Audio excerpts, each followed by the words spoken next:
Tizza bo'g'imidagi joylashgan pay, ya'ni Minsk har doim operatsiya qilinadimi? O'zi Minsk nima? Minsk bu tizza bo'g'imida joylashgan yarim oy shaklidagi tog'ay to'qima hisoblanadi. Bu ikkita bo'ladi. Bittasi tashqarida, ikkinchisi ichkarida, ya'ni lateral medial deyiladi lotincha nomlari.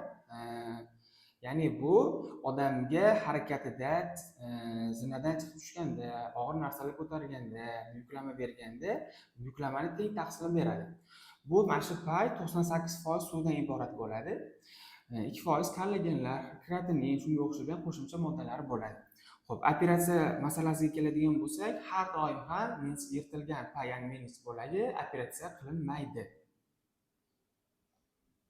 Mana o'sha tizza bo'g'imi orasida joylashgan Minsk bo'lagi, bu boldir suyagi, yuqorida son suyagi bo'ladi. Normada mana bu ichkaridagi, bu tashqaridagi Minsk bo'lagi. Bu oldingi xotima bog'lam, bu orqa xotima bog'lam hisoblanadi. Endi normada Minsk bo'lagi rasmda havorang chizilgan, mana shu havorang bo'lishi kerak, hamma tomoni hech qanaqa trishina, yorug'larsiz bo'lishi kerak. Endi uni bo'lib olishimiz kerakda, MRTda mana shunaqa uchburchak shaklda ko'rinadi, to'g'ridan qaralganda. Endi normada mana shunaqa uchburchak narsani ichi hech qanaqa qora dog'larsiz bo'ladi, bu yirtilmagan bo'ladi. Endi stoller 1 da bitta dog' paydo bo'ladi mana. Stoller 2 da ikkita dog' paydo bo'ldi, 3 ta bo'ladi, balki 4 ta bo'ladi. Bu ikkinchi darajali yirtilish hisoblanadi. Endi stoller 3 ta bo'lishimiz kerak, ya'ni stoller 3 ta bo'lib olamiz A va B tipiga. A tipda faqat bo'g'imi bitta tomoniga yirtilish bo'ladi, B tipda ham ichkariga ham tashqariga yirtilish bo'lib qoladi yani.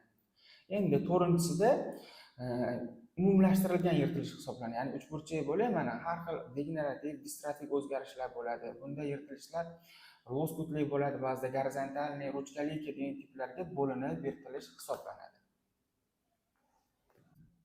Xo'p, birinchi, ikkinchi darajali yirtilishlarda operatsiya tavsiya berilmaydi. Bunday bemorlarda yuklamani cheklash, ya'ni harakatini kamaytirish, sport mashqlarini ozgina cho'zib turish, ya'ni shug'ullanmaslik, namozlarni stolda o'tirib turgan holatda o'qish buyuriladi. Undan tashqari yana ozgina MPVslar, ya'ni og'riq qoldiruvchi dori moddalar, mazlar qizdirmaydigan fizlecheniyalar buyuriladi.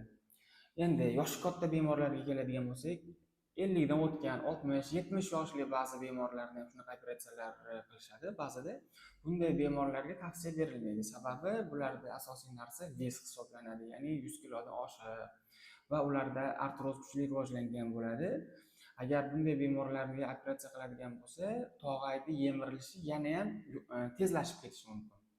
Ya'ni bu ikkita yuklamani teng taqsimlab beradi-yu, chunki ularda tog'ay o'zi yemirilgan. Agar buni olib tashlaydigan bo'lsak, ikkita suyak bir-biriga uriladi. Ya'ni harakat bitta suyakning orasida bo'ladi-da, Minsk bo'lagi pastda bo'lib qoladi. To'g'ri, ba'zi istisnolar bor. Ruchkalikka degan tipida, ya'ni yirtilgan Minsk bo'lagi yirtiladi-da, bo'g'im ichiga shuni tiqilib qoladi.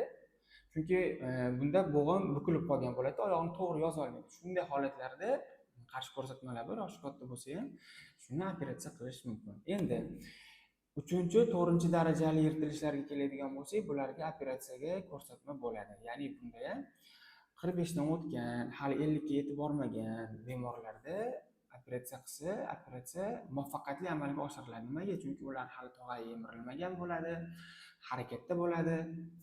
Shuni hisobiga operatsiya buyuriladi. Endi yosh kattalarga yana to'xtalib o'tamiz, chunki yosh kattalarda o'zi artrozi kuchli bo'lib ketgan bo'ladi-da, tog'ay yemirilgan bo'ladi. Yana unga biz hali yuklamani tushadigan joyidagi payni olib tashlasak, suyak urishaveradi. Ya'ni to'g'ri, ba'zida og'riq kamayadi, lekin yana og'riq kuchayib ketaveradi. Bunday bemorlarga o'sha tizza bo'g'imidagi tog'aylar yemirilgani hisobiga, ya'ni bunda shu joylarni olib tashlab endoprotez operatsiyasi tavsiya beriladi. Chunki endoprotezda o'sha bemorlarda og'riq yo'qoladi, erkin harakatlar tiklanadi. Mana shu. Xo'p, ba'zida o'sha yosh kattalarda shunaqa yirtilishlar bo'lsa, ko'pchilik operatsiya deydi. Meni fikrim, operatsiya kerak emas, ularga konservativ, ya'ni dorilar, dori-darmonlar, tizza bo'g'imidagi blokadalar orqali ham lecheniya olib yurishsa maqsadga muvofiq bo'ladi. Xo'p, mana bu bemorimizda o'sha medial sohasida biroz og'riq bo'lgan, kuchli og'riq emas. Mana uchburchak shaklda, normada tashqari tomoni qorayib turibdi va ichkari tomonida mana biroz oqargan dog'lar bor. Mana shunday yirtilishlar operatsiya qilinmaydi. Mana bu bemorimiz 40 yosh. Futbol o'ynash natijasida travma olgan, oyog'ini ichki tomonida, ya'ni chap oyog'ida kuchli og'riq bilan kelgan. MR tekshiruvga buyurganimizda medialniy menzikda kombinatsiyalashgan jarohat paydo bo'lgan, ya'ni radialniy to'g'riga ikkiga bo'lib qo'ygan menzik bo'lagini va gorizontalniy yirtilishlarni aniqladik. Bunday holatlarda bu yirtilgan bo'lak shof, ya'ni tikib qo'yiladi zamonaviy usul bilan. Bu bo'lagimiz esa qisman rezeksiya qilib olib tashlanadi.